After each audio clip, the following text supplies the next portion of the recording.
Заводчик плохо обращался с собакой, поэтому ее забрали и определили в приют. Кассиопея была очень напугана. В приюте она сразу забилась в угол вольера, повернулась к стене и смотрела в одну точку. Любое движение рядом с собакой заставляло ее трястись от страха. Волонтеры прикладывали много усилий, чтобы изменить ситуацию, но Кассиопея продолжала бояться и совсем не шла на контакт. Помочь напуганной собачке смогло другое животное. Даже после почти 2 месяцев пребывания в приюте Кассиопея не смогла адаптироваться, а она продолжала бояться, была нелюдима.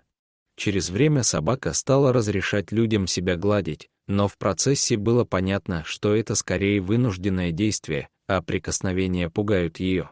Мередит Коул увидела Кассиопею в приюте и решила забрать домой.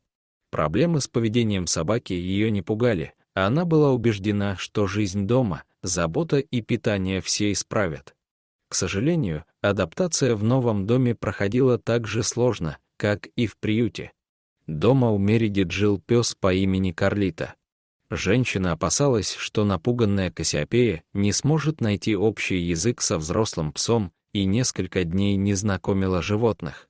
Когда хозяйка поняла, что бессильна против поведения новой питомицы, она решила отвезти ее в вольер Карлита и посмотреть, возможно, с другой собака Кассиопея поладит лучше, чем с людьми. Пса новая знакомая сразу заинтересовала, но он не давил на нее, а просто сидел рядом. Кассиопея сама проявила инициативу, начала нюхать пса и знакомиться с ним. Вскоре она перестала дрожать, а через пару часов весело играла с Карлита. 2 недели общения с Карлита изменили Кассиопею. Собака перестала бояться людей, стала спокойной и игривой. Животные, как и люди, могут испытывать боль не только на физическом, но и на эмоциональном уровне. Порой для решения таких проблем требуется много времени.